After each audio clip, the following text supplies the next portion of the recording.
Morning, everybody. Welcome to the Graciousness session. Graciousness is a green tea from Anhui Province.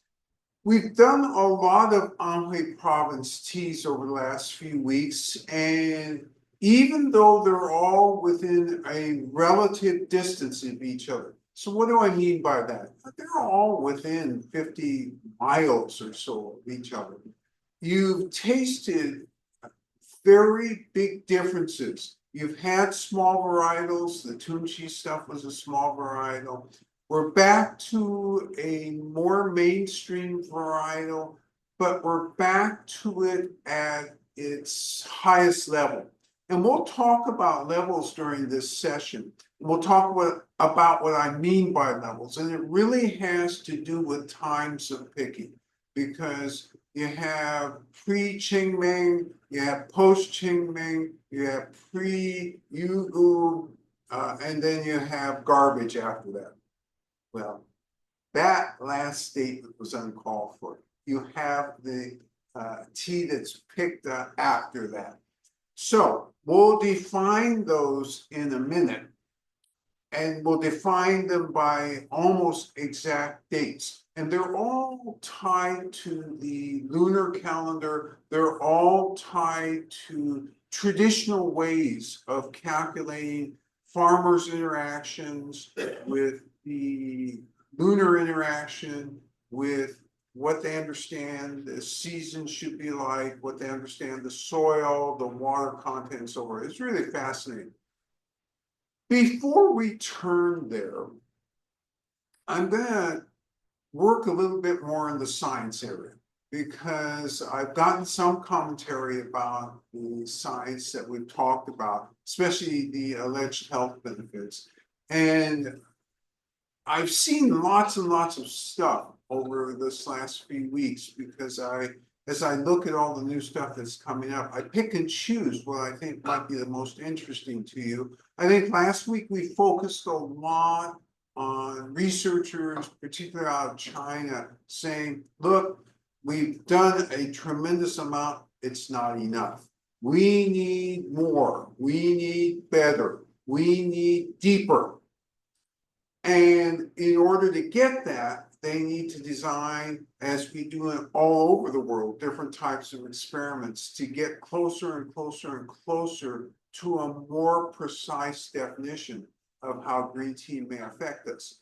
So one of the areas I didn't talk much about is green tea and brain health, because you see lots of literature out there and headlines, oh yeah, green tea, my God, if you drink green tea, you'll be able to solve the New York Times hardest crossword puzzle in 8 minutes. Well, that's probably not true. And in addition, let's focus on what you and I would probably put more weight in, or more weight on. And that is, there is, again, this catechin, and we hear it over and over and over again, EGCG, epigallocin, blah, blah, blah, catechin. And then I'm going to add on this one EGC, which is another one of the catechins that's in green tea.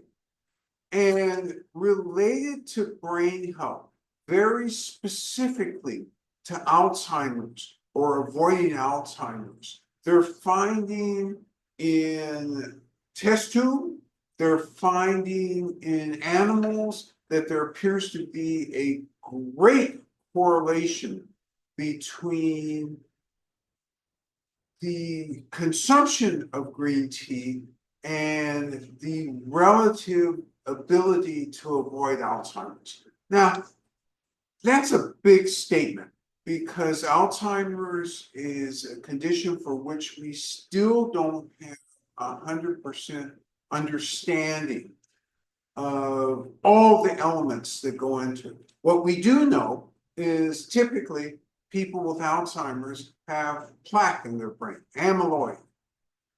That's a bad word. It's a long word though. Amyloid plaque. And what is amyloid plaque? I'm going to make it real simple. So this buildup comes from single molecules that unfold.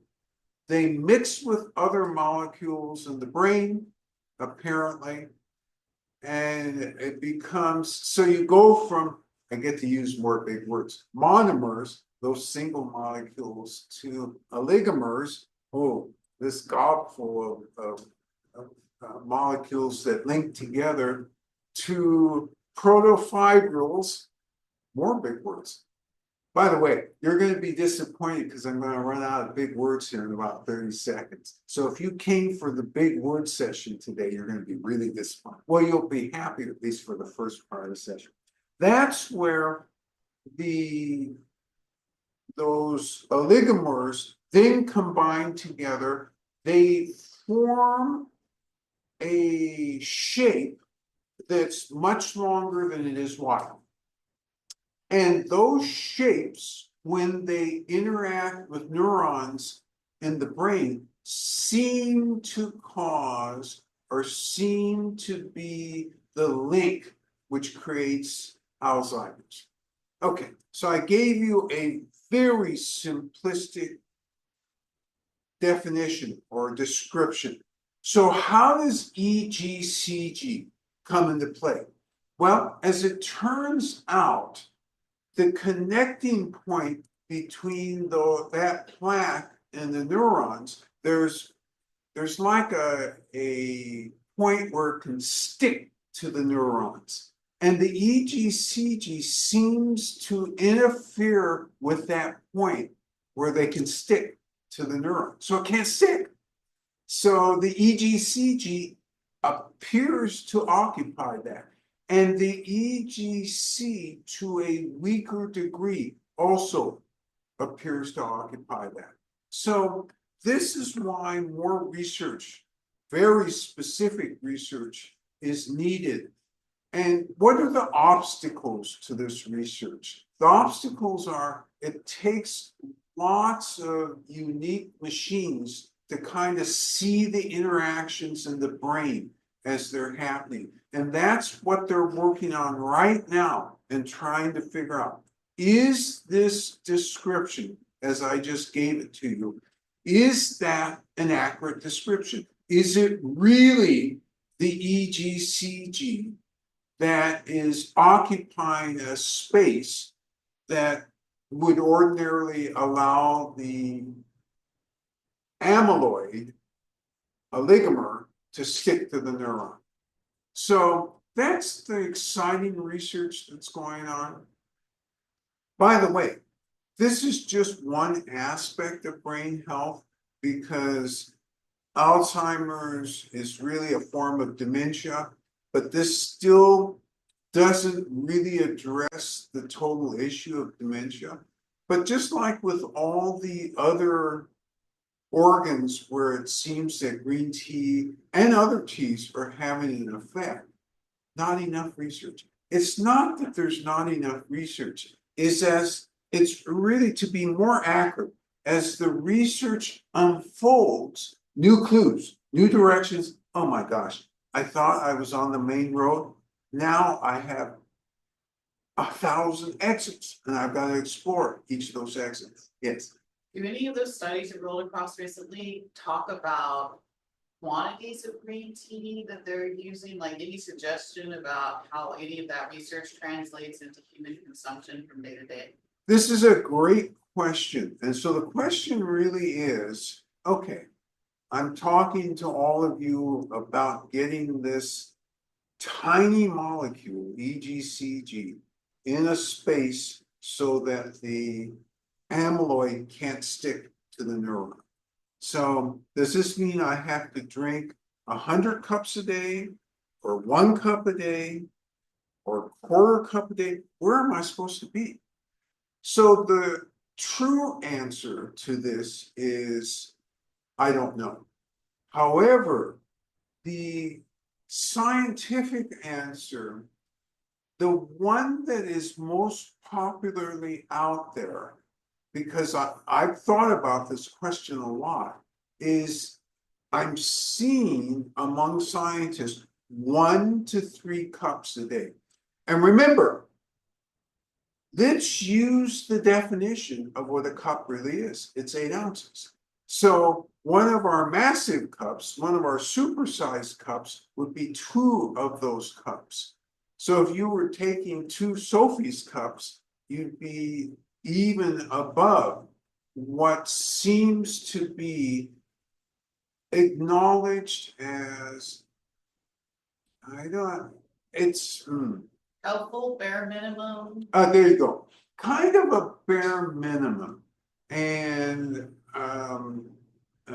I wish I could be more precise. And I knew this question, I actually had a sense that this question would come up. Because every time I look at these studies, I also look at, okay, that's fine. So it occupies this space, that's great. How much do I have to drink so it occupies all the spaces? And the real answer is scientists don't know yet. And so that's why going out there and encouraging scientists to get these exits all kind of blocked up, not blocked up, but researched. This is where we are. The great news is for you and I as consumers of green tea is that we know it's not bad for us. So that's the first thing. Second thing, it tastes good. At least Sophie's green tea tastes good.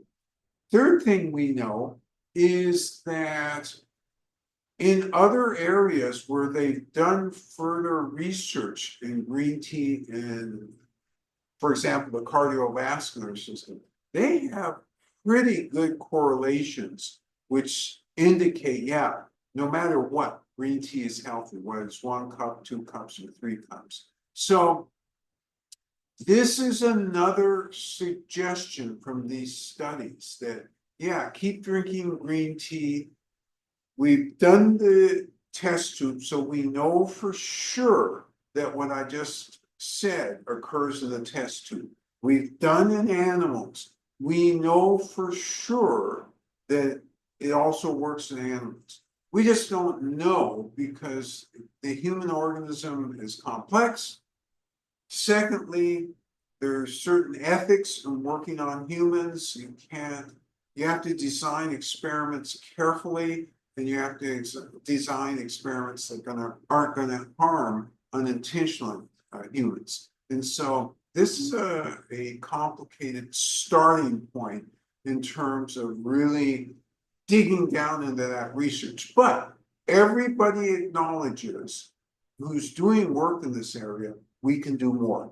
And we're trying to think of more, and the techniques and the machinery become better and better year by year. So, you know, I'm reporting in 2025. In 2030, I would expect to be able to say very concretely, green tea's relationship to cardiovascular health is X, Y, and Z, and here's how much you should be drinking. To brain health, specifically anti-Alzheimer's, here's how much you should be drinking. And here's how it specifically helps. I can't do that today, and I'm as frustrated as you should be in terms of, well, gosh, you teased us. You know, you said Alzheimer's and you linked it to green tea in the same sentence. That sounds good, but you know, where's the final proof? Where's the double-blind tests that show without doubt that these things are connected and that you do one, you get a certain result? We're not there yet, but it's exciting because of the point where we are. And it's really exciting because we're not taking a risk like we are with, say, Western medicines. You know, the Western medicines you see on television, yeah, this seems to take care of this, that, or the other. And by the way, there are 10 side effects. You might feel suicidal. You know, you might bleed a lot. It would be very sad if your eye fell out of your face. I mean, there's all these side effects, which every time I see one of these commercials, it's like, God, how would I ever have the brave to even try one of these Western medicines when you have those side effects? I'm here to tell you no side effects with green tea. You know, you keep it in that 1 to 3 cups, you're good. You're good to go. Oh, wait a minute. There is one side effect. For some people, yes, we got to give truth in advertising, give you all the effects. For some people, because the green tea polyphenols, you know, that's the EGCG and the other polyphenols, on an empty stomach, it might make you feel a little nauseous. But all you have to do is put some decent food in there, and that goes away. So that's a full disclosure of green tea. All right, I did want to talk about that because we had talked so extensively last week about some of the potential health benefits. Now let's get to this other part of what I want to talk about this morning. So when we talk about green tea from anywhere, every location has its ideal picking times. And the ideal picking times are related to local traditions. So I talked about Qingming. Qingming is sweeping the grapes. So that's April 4th or 5th. Year in and year out, it's April 4th or 5th. So pre-Qingming, and so what does that really mean? Anything from about as early as March 26th all the way up to about April 3rd. You pick that, you're always going to get your top picks during that period. So what do I mean by top picks? Gift teas. You know, that's the one dignitaries give to other dignitaries.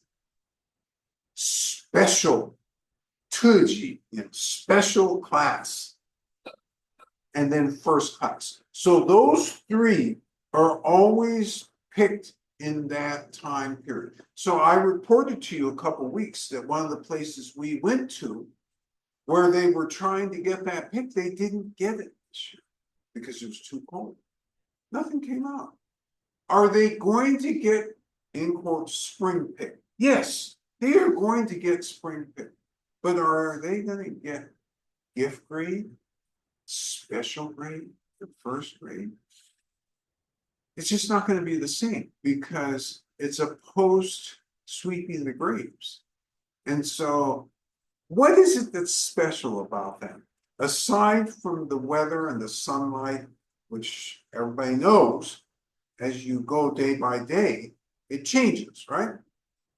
But aside from that, speed at which, because of temperature increases, speed at which a bud and a leaf and then other leaves open and develop really quickens after Qingming. And as it quickens, it's really hard. Yeah, you're thinking to yourself, well, you know what? No buds before April 4th and 5th, no problem. On April 6th, when it warms up enough, you'll get a bud and you're going to run out there and you're going to pick that bud and you'll be in great shape. Now, this is very nice thinking. And I know that on the surface, it feels right. Let's think about this for a minute. Let's use real math. I love putting math in almost everything. So when you think about a pound of graciousness, I'm wondering how many hand motions to get that top grade. Let me do some calculation. Oh, it's at least 20,000 motions for 1 pound. That's a lot of motions. That's a lot of effort. And you got to do it real quick because it's warming up. And when it, okay, and I see why there's still confusion. There's confusion because almost consistently after sweeping the grapes, 2 things happen. First off, it doesn't just warm up. it warms up a lot. So again, the plant, oh my gosh, we get this lightning bolt. Open up, let's go. We're all open for business. Let's get everything going. That's the first thing. What's the second thing that happens after sweeping the grapes? You also get some rain in some of those days between April 5th to April 20th. We'll talk about why I chose those two dates. Not random, by the way. As you know, I don't do anything random. I try not to do it. That's what gets me into trouble when I start doing random things. All right.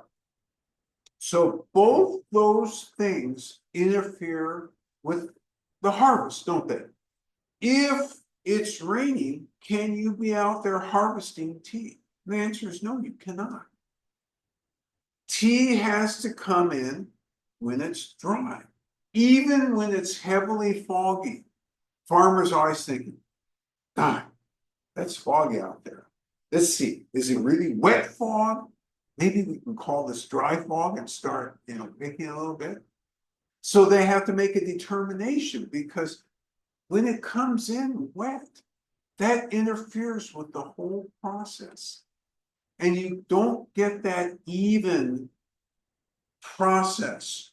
And what do I mean by even process? It's like anything. If you start with wet ingredients when you were supposed to have dry ingredients, are you going to make that consistently great bread or cake or whatever it is that grandma made?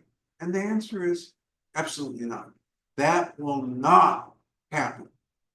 Same with tea. You don't have the right picking, you might as well not pick. And that's how the farmers view it, and that's how they pick. Now, just a minute ago, I mentioned April 20th.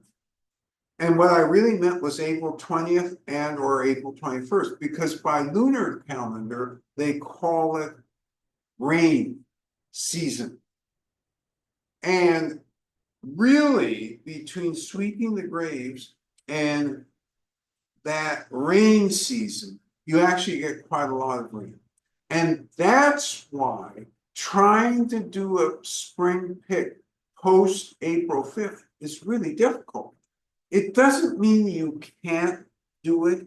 It just means it becomes enormously complicated because it tends to rain a lot between those two periods.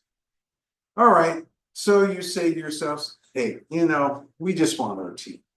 Let's just pick after April 21st, because apparently you're going to say it stops raining after April 21st. And I'm going to say that it rains a lot less after April 21st. And by the way, it's very miserable to start picking after April 21st. Why?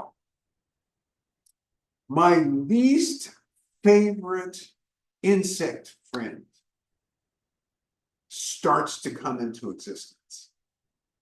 I don't know about you. I don't know whether you're friends with mosquitoes. I am not friends with mosquitoes. I've been out in the fields post April 21st. Every single minute you're aware, what's that buzzing? Oh my gosh, these things are all over the place.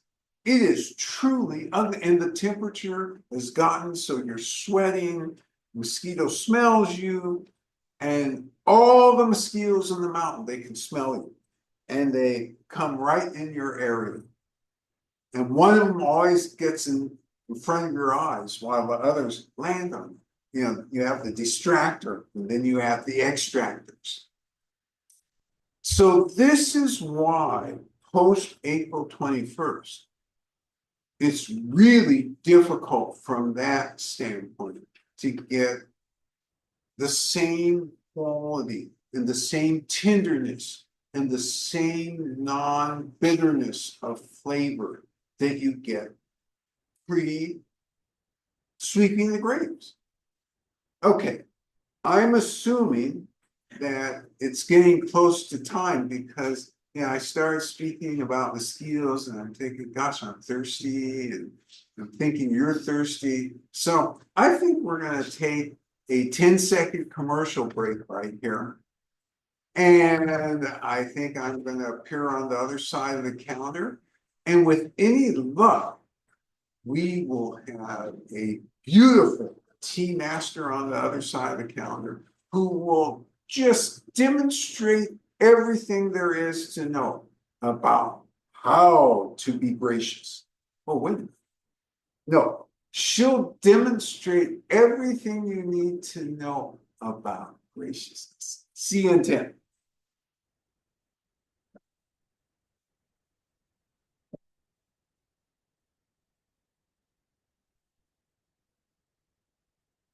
Don't you love our high production values here? You get music in the background.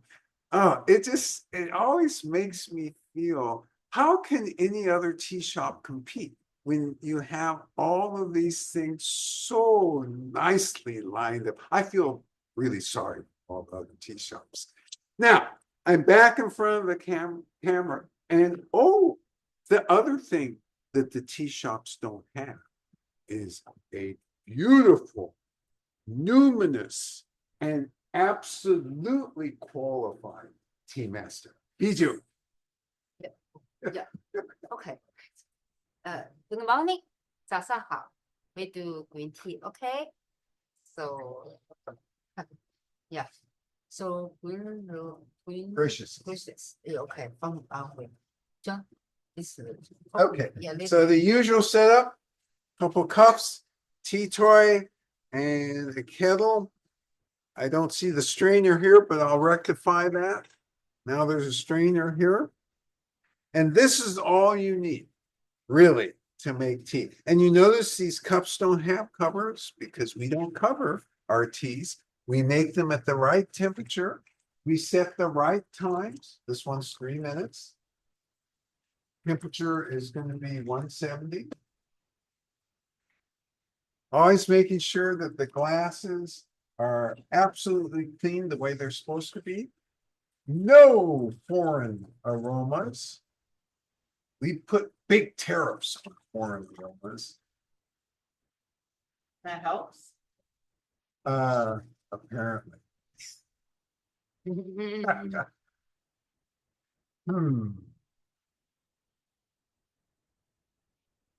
Okay, and she's drying 175-degree water. She's already rinsed the glasses again. And this is where we're going to go through dissipation of steam, aeration of water, get everything in a rhythmical way, get ourselves in rhythm, and have fun.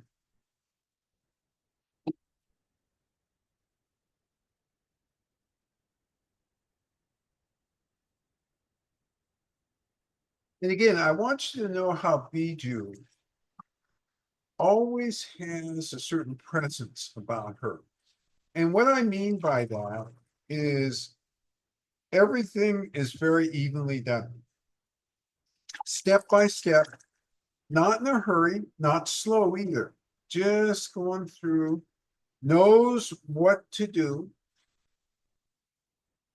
And as part of your tea practice, learning from her how to have this type of rhythm is very important. All right, she grabbed the graciousness, pours the water back into the kettle that she's going to pour out of. 2 reasons for that. First off, that cup is the warmest. And so she knew she was going to put the leaves in there, heat them up, get a nice aroma, and then use a kettle that has a spout so she can control it. Set the timer for 3 minutes. We'll put the remainder of the water in the other cup and heat the cup. And so this is very different than what we had last week. Last week we had dazzling. This is also different from Sentinel, the first of this. That was 4, 5, and this is 6 in the green tea series. And so what's really different about this is you see so much of the tea has fallen to the back bottom.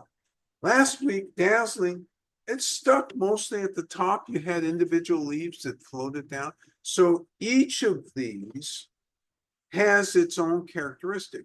And part of being a good brewer and a good curator of your tea is to understand what to expect. So when you have company, because you made it so many times, you know, hey, take a look at this. It's going to be 50% up, 50% down, or whatever it is that you're going to use as numbers. This is typical. Don't worry. I know I'm doing it right. And even if you had an unlabeled bag, having gone through this process, one green tea after another, you can automatically eliminate things that you know, okay, cannot be dazzling, cannot be sentimental. Lavish didn't behave this way either. So there's clues that you have if somehow the bag is unidentified. And that's the rhythm. That's the presence of being present. And that's what I'm talking about in terms of understanding everything to a detail. And this is what all of you do. And this is why all of you are so good, because as you get into understanding these things, we all have accidents. Occasionally, well, the tea master doesn't, but everybody else has accidents. Occasionally, something here will be unlabeled. And when I haven't labeled it, then we have to go through elimination process. And there's so many things by entering the quality arena, using your eyes, using your nose, and then using your taste. You can identify what these things are. And all of you are getting better and better at doing this. And to be in the tea business is about being able to do this, which most people, unconscious, they don't have that tea rhythm. Now, quickly, well, not so quickly, not quick enough. All right, timer goes off.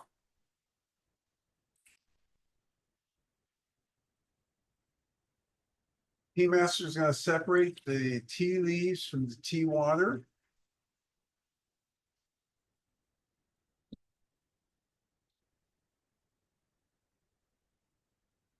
Just in rhythm, just in steady rhythm.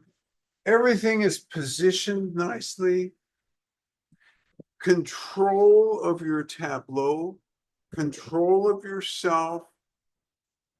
And what do I mean of control of yourself?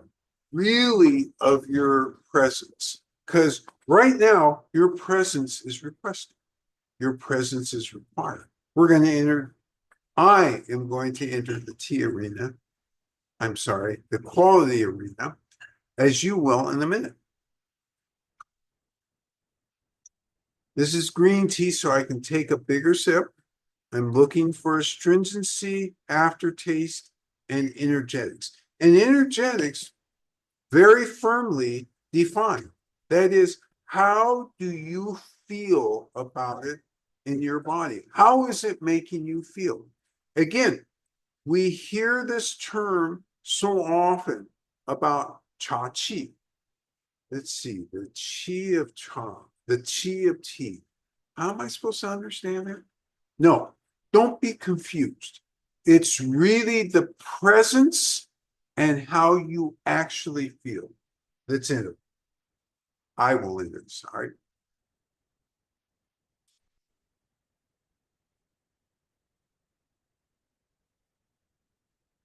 Oh my God. Why do I ever drink any other tea? Oops, that wasn't a quality comment. Actually, it was, but that's not really how I'm supposed to be entering this. So yes, I do feel astringency. Okay, I take a note. And by the way, you all have your notes out. I do feel astringency. Oh, I get an aftertaste. I don't have energetic sip. I'm going to do a second sip.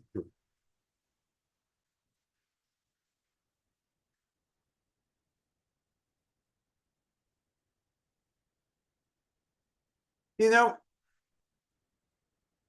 when I'm with you, I'll tell you the other real feeling I have by the time I get to the second sip, and it's excitement.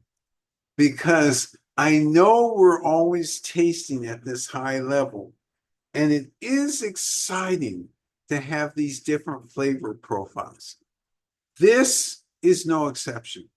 It's very exciting.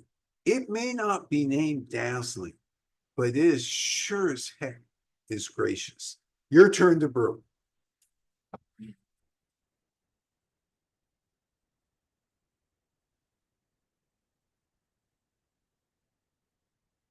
Set your timers for 3 minutes. Get out bag number 3, labeled Graciousness. This is number 6 in the series, the green tea series. I've had a lot of fun with this, by the way. You know, there's this rumor that goes around from time to time. And I know all of you hear it because you come to the tea shop and you hear other people sometimes, talk up a few rumors. And there's this rumor that the understudy has a prejudice against all teas except Cliff teas.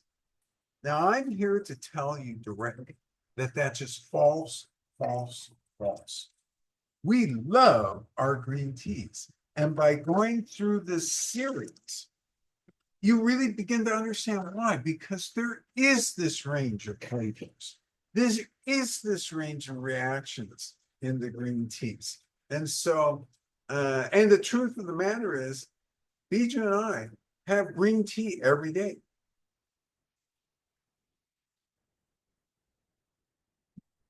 Okay, so your tableau is set up something like this. You're drawing your 175-degree water, you're cooling it down, you're aerating the water, you're making sure the cups are absolutely clean.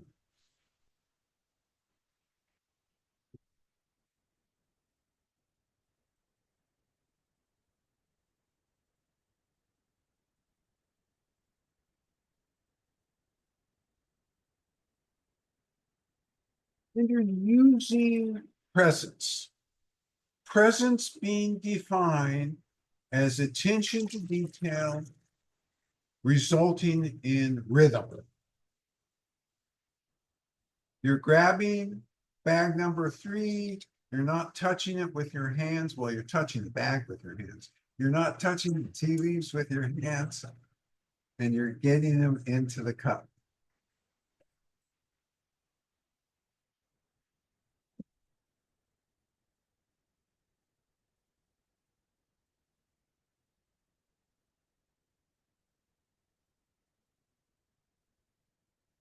Make sure everything is heated. But when heating, shaking, I thinking we have a tea friend. This is incredible.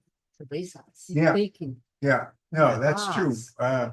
Actually, Bijou just mentioned something because we've actually seen Teresa make Yeah. tea. And Incredible. of all the people that we've seen make tea, I would say that her shaking technique is better than anybody else's that we've seen make tea. It's just incredible because she has this ability, and it's almost okay. Here's what it is about her, because I suddenly brought why she's so good, because she is extremely present while she's shaking the tea, and it isn't just, oh, John said, as a step, you got to shake the tea. And she just shakes. No, she is present in doing it. So it does make a difference when you establish that rhythm. All right. So we set the timer for 3 minutes. Oh, good. I actually did hit the timer. Now, you're used to telling me, I'm sorry, you're used to me telling you what the process is. Green tea process is essentially roughly the same, but what's different about graciousness? I can point that out. So it goes through pick, 20,000 hand picks, if it's a bud and a leaf, is what is required for a pound. It goes through the standard slight bit of withering, then extreme heating being 300 to 400 degrees. At the same time that it's being heated, there is initial preliminary forming, but that's not really where the forming or shaping takes place. It takes place after the deactivation of the oxidation enzyme. Shaping occurs and then baking. Oh, but wait, I said there was something unusual. There's first baking, it's like hobbits and first breakfast. Ooh. And then there's second baking. So this has two baking components to it. And this was invented. Tea has been around forever, but for this particular style of green tea, this was invented sometime around 1878. So it hasn't been around that long, but it was instantly hugely popular with the tea drinking population in China. And as the British came to understand, oh, this is a little different, it became instantly popular with the European population that was drinking tea. And that was really mostly British at that time. And then it stayed popular all these years up to now. So that's the really different step that occurs, because typically, although not always, most green teas, when they get to that final baking, why do you call it final baking if you do it more than once? They do it mostly once, whereas this tea is done twice. And the brewing temperature on this is 170 degrees, right? Mm-hmm. The answer is yes. Brewing temperature should be around 170 degrees. That is correct. Okay, yours is, you've separated the tea leaves from the tea water. It's your turn to enter the quality arena and start to think about, oh gosh, 20,000 hand picks. That's a lot of hand picks. That's a lot of processing. And it is, by the way.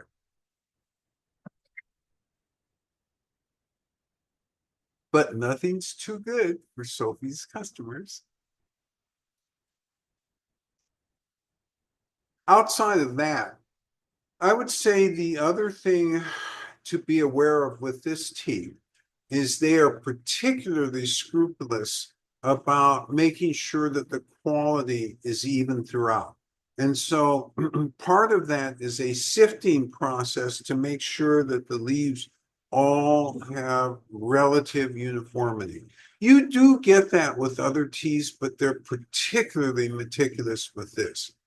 It's really fun to walk in this area, by the way, during this spring pick time, because the smells from all the farms are just hugely, hugely great, very attractive, especially the farms that are working with these first picks, because the first picks tend to have the most incredible aromas as they're baking and as they're frying.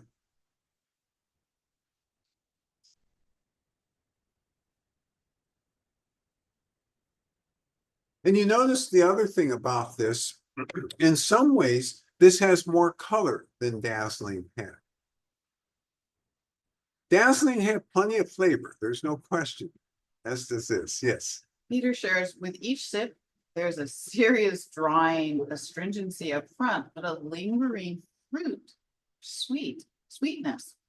I'm drawn to take smaller sips with this tea because it brings out all of this. Otherwise, with a bigger sip, it passes too quickly. Love this comment. Peter kicks us off talking about hints of sweet, hints of fruit. Smaller sips Peter is establishing a rhythm to get down to the essence of this tea. Dryness, huge dryness. So I'll already tell you what the Chinese would say about this tea from this area. And it has to do with the look and feel of this area. So this area is forested, although the tea isn't grown under the forest. The area surrounding is forested. You have, excuse me, lots of orchids in this area.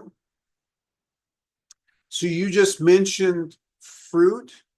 The Chinese would probably say hints of orchid, because remember, again, different from most, but not all American orchids, Chinese orchids tend to have much more smell, and therefore, when they are in an area growing, they tend to influence the plants around them. So you would hear a Chinese person from this area talking about a hint of orchid. So let me back up, because there is zero, zero, zero wrong with Peter's comment suggesting a hint of fruit. Because remember, you say tomato, I say tomato. So we're tasting the same thing. We're calling it two different things. The Chinese call it orchid because they're used to that. You call it fruit because you're used to consuming more fruit. And thus you identify, and they're so close that I never worry about a distinction. Dylan and Teresa say, this is dangerously easy to drink. Love this comment. Dylan and Teresa talk about the dangers of this tea. And the chief danger of this tea is it's way the hell too easy to drink. You can consume this so fast if you are not present. Oh my God, you come to the end in 60 seconds. How did that happen? What happened to me? I went through that and I don't. And so Peter really kicked us all off. Hey, folks, don't be stupid. Small sips to get the whole effect of this tea. Peter adds, energetically, this feels to me fortifying and clarifying of my mind as compared to bringing up feelings that are feelings, and body-based sensations.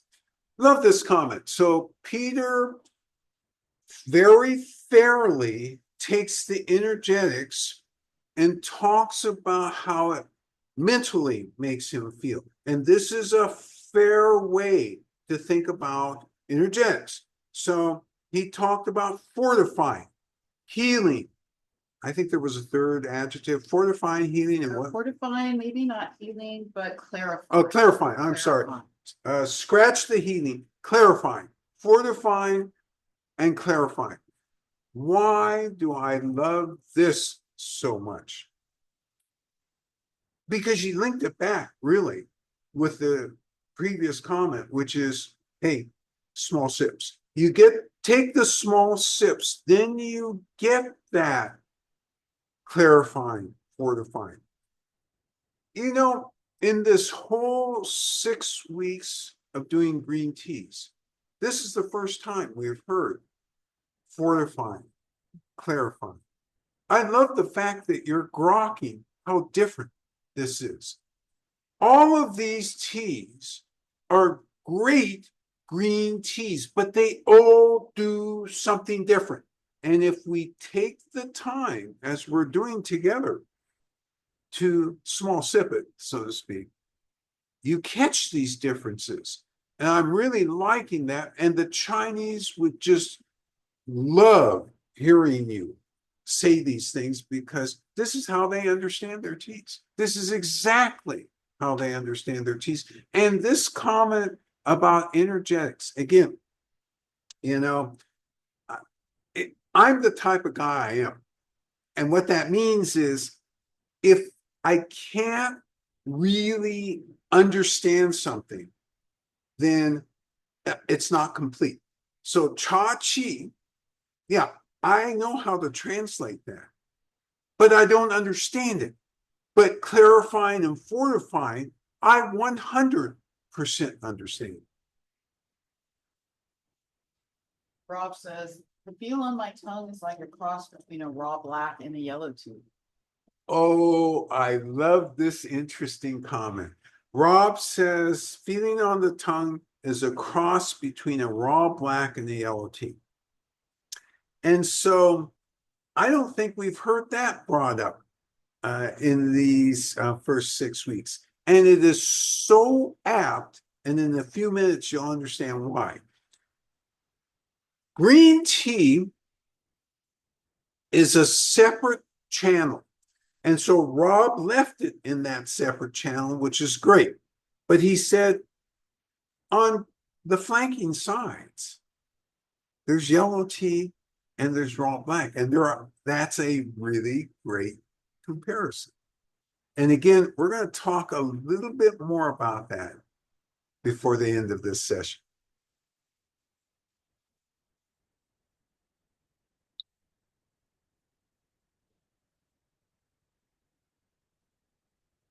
Okay. I think you captured much of what the Chinese would capture about this tea. And again, going back to the fortifying, you notice with the other green teas, we did talk about big flavors, but we didn't talk about fortifying. So talking about fortifying also is a quality of this tea. In other words, right away, you sense this is big. It's big in my mouth. It's doing a lot of things. So it's forward in some ways. Compared to the other green teas, it's forward. So let's go back to Rob's comment about yellow, raw, in between the green. Green never really leaves this channel of what we've had this 6 weeks. I mean, you do get variations on this. And by the way, we're not done. Next week, we have another green. Green Triumph. Yet, really, the name of the next series is Raw Black. So, what I'm trying to do is build this bridge between the greens and the raw blacks because there is a closeness, greens and raw blacks, and the closeness increases over time. It first gets closer and then it gets farther. And we'll talk about that in a couple weeks. Next week, we'll talk about Green Triumph. How is Green Triumph different from these last few teas? Yes. Jennifer observes the tea liquor is full of catechins. Have I got that right? So love the comment. And now I have to ask a question. And I'm a little embarrassed to ask this question, and you'll see why in a minute. I'm wondering whether I know you're the 1%ers, and I know I'm not quite there, but I don't know what a catechin looks like. I'm not aware you can see catechins. However, you guys are ahead of me. So you're probably seeing EGCG in a way that I just can't see it. I'll answer a related question, and then I think we'll be in great shape. Is this tea high in catechins? The answer is yes.